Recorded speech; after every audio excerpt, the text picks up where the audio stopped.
In 2013, gaming fans across the world were stunned to discover that Bungie were about to create a brand new game, following on from their work in the Halo franchise. The date was February 17th, 2013, and Bungie took to Twitter to prepare the gaming community for Destiny, a game that was speculated to be the downfall of games such as Call of Duty and even the Halo franchise, which at the time was dominating the world as one of the all-time greats. Come July 17th, 2014, the beta for this game was released and instantly captivated fans and grew a mass following shortly later.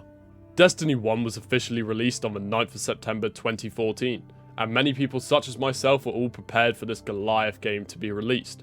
The hype built up through 2014 was immense, and people were so excited because of this hype build-up. On July 3rd, 2013 at E3, Destiny revealed their first gameplay reveal, which showed off the first mission you would play in Destiny. It introduced you to a Guardian in the last city on Earth in a mission at Old Russia. It showcased the cooperative nature of the game and also showcased the breathtaking scenery and environment that you would be playing in. Also, a little Easter egg in this was that the name of one of the accomplices in the video, the character Darla's gamertag, was actually Oryx, a villain later revealed in the franchise. On June 10th, 2014 at E3, a year later, Bungie revealed the Destiny trailer, talking about the darkness and its battle with the Traveler, and how it was losing the fight to then transmit into a voiceover from the original ghost Peter Dinklage as Dinklebot, as he was dubbed by the fans. It showed prominent locations such as Mars, the Moon, Earth, and Venus. The trailer also revealed some of the prominent enemy races such as the Cabal, the Hive, and the Fallen, as well as many of the super abilities and variants of the enemies prior mentioned.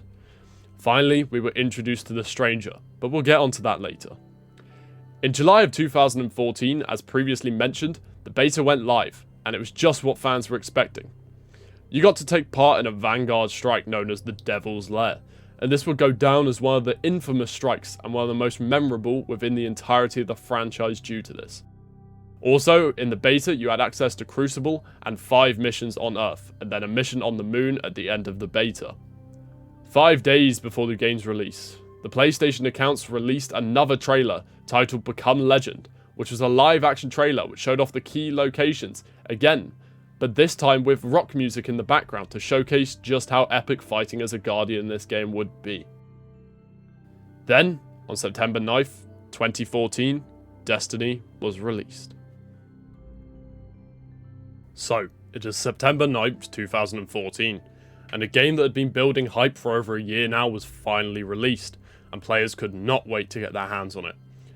In the first 5 days, Destiny had made $325 million, which is over double what Bungie's last game, Halo 2, had made. The game was not a disappointment either. Although many players say that Destiny 1's vanilla campaign was not enough for a $50 game, there were so many aspects of Destiny 1's base game that could keep players engaged. You had Crucible, the team deathmatch of Destiny. You had strikes, patrols, and so much more. But the main thing that captivated the fan base was the grinding. You could complete the entirety of the campaign, but you were still not up the max light, which for the time was 30, and the max level was 20. However, this would be reworked later in the game. Eons ago, the Traveler's ancient enemy, known only as Darkness, had arrived in our solar system, and caused a catastrophic event known as the Collapse that crushed the solar system and left humanity in ruins.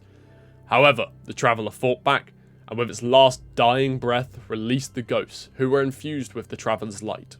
Ghosts are small autonomous robots that have the power to resurrect the dead as Guardians, immortal beings that could use the power of the light to fight against the darkness. The story itself was engaging. Your main goal was to stop the darkness, and after your resurrection, you were tasked with going to speak to the Speaker, the spokesperson for the Traveler, who would task you with stopping the darkness that was back in the solar system after eons. You were sent to the Moon to battle the alien race known as the Hive. The Hive were planning to invade Earth, and you were tasked to stop them. However, when you went to the Moon to take out the Hive, you encountered the Exo-Stranger. The Exo-Stranger is one of the most mysterious characters in the entirety of the Destiny franchise, and this is the only time she is seen in Destiny 1.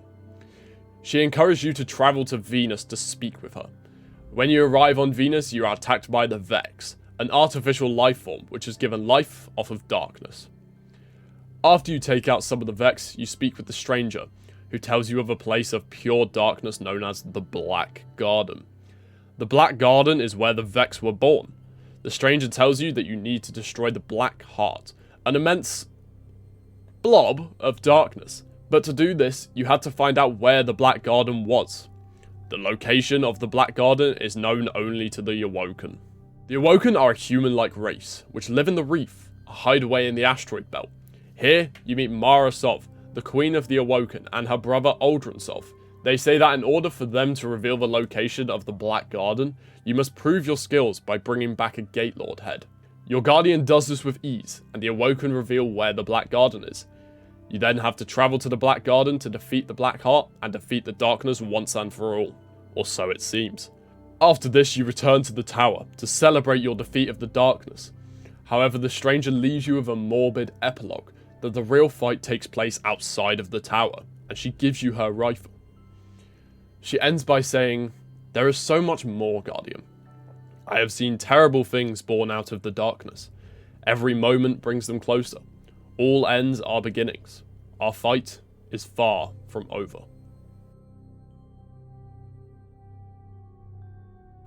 On August 12th, 2014, Bungie revealed the Crucible trailer. Prior to this in the beta, there were only 2 control maps you could play. But when Bungie announced the trailer, fans everywhere got excited at just how vast the Crucible was going to be. It was essentially Destiny's version of Capture the Flag and Team Deathmatch, but was done so well and instantly became a staple of the franchise. The first character you are introduced to is your Ghost, originally voiced by Peter Dinklage. Your Ghost, as previously mentioned, is a character that was born when the Traveler died, with the sole purpose of resurrecting you as a Guardian. Your Ghost is the first character you are ever introduced to in the franchise, and introduces you to your role as a Guardian. Shortly after this, you are introduced to the Vanguard. These are the 3 people who are essentially the heads of their class. The Vanguard is in fact a fire team consisting of the leader of the Vanguard, Zavala, the Ultimate Titan. You also have Cade 6, the Exo Hunter Vanguard, a former scavenger who was scouted by the Vanguards after they lost their former Hunter Vanguard. Finally, you have Ikora the Warlock, a student of Osiris who learned everything through ancient scriptures and teachings from strong warlocks. The Speaker is a monarch-like figure to the Vanguard who speaks for the Traveler, making the Traveler's wishes the way that the Vanguard operates. The Speaker is supposed to be one of the main characters in the game, but he does not actually have that much character development within the first game. The Stranger is an iconic character from the base game. The Stranger is a time-traveling soldier who is not made out of light, but acts similarly to a Guardian. All we know of the Stranger at this point is that she came back to help us fight against the Black Heart and defeat the darkness. But she says she has other places to be, and we never see her again. Or do we? There is one more part of Destiny 1's iconic campaign that needs to be mentioned, and this is the Vault of Glass, the first of Destiny's raids. The Vault of Glass was released shortly after Destiny's original release on September 16th, 2014. The Vault of Glass was the first of Destiny's raids, a 6-player activity that required utmost communication and patience. On day 1, it took most teams approximately 45 minutes just to get past the initial gate to the vault, which nowadays would take a good team about 5-10 minutes, which is a testament as to just how much patience you needed to complete this. On day 1, the team who won the world's first was the clan Prime Guard, who completed it in 14 hours. This once again shows you how much patience you needed to complete these raids. I won't go into too much detail about the raid mechanics, instead I will discuss the key bosses of the raids. If you want an in-depth analysis, one person who inspired me to make these videos is Evan F 1997. He does a deep in-depth analysis about all the raids in the franchise. The Vault of Glass had 2 main bosses, not including the Gorgon mini-bosses. The first boss you would encounter was the Templar, a giant Hydra with an immune barrier surrounding him that can only be broken with the relic that would spawn in the fight. This fight was actually pretty brutal for players who weren't expecting a boss like this. Then, you had Atheon. Atheon? No one can pronounce this name right. But anyway, Atheon was the raid boss, a Vex Lord whose throne room was made entirely of glass. The fight against Atheon also incorporated the relic, but this time you were battling enemies from all across time, to then come back to try to take out Atheon. This raid made Destiny's bar for quality so high, because it was an experience that had never been truly seen in a first-person shooter before. After all this comes November 21st, 2014, the reveal for the Dark Below DLC, where Crota, the son of Oryx, is revealed wielding his sword and showing he plans to invade Earth, and only a true weapon of light can stop him. Here comes the Hive Prince, son of Oryx, Crota. We knew the Dark Below was coming from the missions on the moon in the vanilla campaign, and then finally, after nearly 4 months, it began with your character returning to the moon to defeat the Sword of Crota. After this, you were instructed to return to see Eris Morn, a survivor of a recent Guardian assault against Crota. However, to survive, she had to embrace the Hive darkness. Eris tells you of Crota, the Hive Prince, son of Oryx. She also tells you need to go and face the Fist of Crota, who is leading the Hive assault of Earth. After this, you, the little errand boy for Eris, is told to go and find Rasputin's bunker. Rasputin is an AI superweapon, but more on that later, to defend it against the Hive attack. After saving the Warmind, you have one more thing to do. Kill Crota's soul, by destroying a big crystal with Crota trapped in it. This mission is one of the most memorable from the Dark Below DLC, due to its unique mission layout and an ogre you have to fight, as well as some knights. Only then can you destroy the crystal. So now, you have destroyed the crystal, so surely that's the end of Crota. Wrong. You have one more task to complete. Kill Omnigirl, Crota's lieutenant, for she has the power to resurrect Crota. This is a strike, and was actually in the strike playlist for the remainder of Destiny. The campaign for the Dark Below is short, only 10 missions or so. However, I personally quite liked the Dark Below DLC. It was a breath of fresh air for the community, and made the Hive a more prevalent threat, and showcased just how awesome the bosses the Hive could produce. There is one final key part of the DLC that was the Crota's End raid. Crota's End, the second raid of Destiny. When the raid first came out, it was greeted with mixed feelings. There were 4 main encounters, but for the sake of time, I'm going to talk about the 2 main ones for me. Firstly, you had the Pit. This was the first encounter and was something truly unique.